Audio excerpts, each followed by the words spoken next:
ওরা সার্ভিসিং ভালো করতে পারে না। উপরে উপরে একটা একটা এত বড় একটা বাটি আছে, উপরে যে লোকটা উঠছিল বললো যে এটা চেঞ্জ করতে হবে, নিচের লোকটা বলতেছে কি ওখানে লাগাই দাও।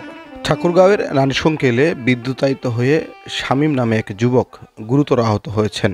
তাকে উদ্ধার করে নিকটস্থ স্বাস্থ্য কমপ্লেক্সে নিয়ে গেলে চিকিৎসক তাকে দিনাজপুর মেডিকেল কলেজ ও হাসপাতালে পাঠিয়েছেন। এ ঘটনায় দুটি ছাগলের মৃত্যু এবং একটি বসতবাড়ির আংশিক পুড়ে গেছে।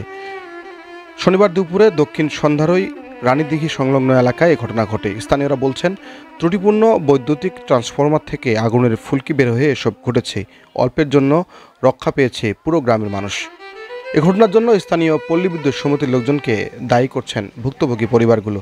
তাদের অভিযোগ, ঝড়ের পর দায়সারা মেরামত করে বিদ্যুৎ লাইন সচল করার কারণে এ ঘটনা ঘটেছে। ক্ষতিপূরণের দাবির পাশাপাশি ঘটনার সুষ্ঠু তদন্ত চান তারা। বাইরে আসলাম, এসে দেখি ব্যাটার মোহে ওক্ত। আচ্ছা, সেই আমার বোনটারা সব ভ্যানে তুলে দিলাম, হাত পাওয়া খালি শীতকানি গায়ে। আপনার ছেলে কোথায় ছিল? আচ্ছা, আমি ওদিক পাইনি, ক্ষতি হচ্ছে এটা নাকি? আমি খালি ভেতর থেকে দেখলাম শব্দ হইলো। 5 মিনিটের মধ্যে দিলাম বিদ্যুৎ অফিস থেকে, ওরা আসলো ঠিক আছে। তার আগে কিন্তু ছাগলগুলো এখানে মারা গেছে। আচ্ছা, ওরা আসলো, পিলারে উঠলো, উঠার পরে ওরা ঠিকঠাক করে দিলে, মেরামত করে দিল। তখন কিন্তু বৃষ্টি আসলো, আমরা কিন্তু অনেকদিন ছিলাম এখানে, সবাই লোকজনগুলো চলে গেল। চলে যাওয়ার পরে আপনার 10 থেকে 15 মিনিট পর লাইনটা দিছে ওরা। এই লাইনটা দেওয়া আর ফুটা আর ওই ছেলেটা পড়া, এইটাই।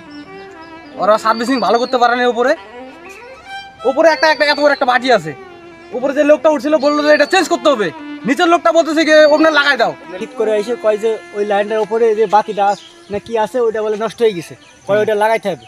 কয় ওরা লাগাইতে হবে, ওরা অমনি একজন করলে কয় ঠিক করে দে। ওই লেবে আসে, লেবে আসার পর কিছুক্ষণ পরে আপনার লাইন দিছে। আর আমরা ওই বাড়ির ভিতরে এসে রেখে ছেলেটার অবস্থা।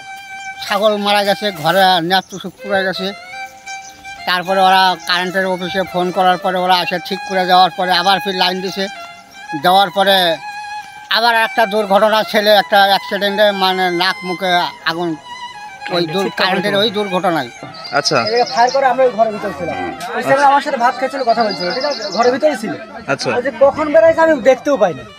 এই মানে ও বেড়াইছে মানে 2 মিনিট হয় নাই, ও বেড়ানোর সাথে সাথে চিৎকার শুরু করেছে। চিৎকার শুরু করার পরে এখান থেকে আমি ওই অবস্থা দেখে মানে ও দেখে আমার মাথা ঠিক নাই।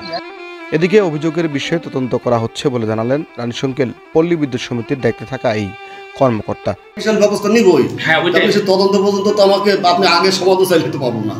আমাকে স্পটে যাই তদন্ত করে দেখতে হবে যে প্রকৃত ঘটনা কি ঘটেছে, সেটা যাচাই করে যদি সে দায়ী হয় তাহলে তার বিরুদ্ধে প্রশাসনিক ব্যবস্থা নিব। ওই স্পট তো শুধু একটা লাইনের এক জায়গায় স্পট না, আরো জায়গায় গাছপালা থাকতে পারে না। ও তো পুরো লাইন চেক শেষ হলে তখন ট্রায়াল নেবে, যে আমার লাইন সব চেক করা হয়েছে, এখন ট্রায়াল দাও। এটাই তার কাজ, এইটাই।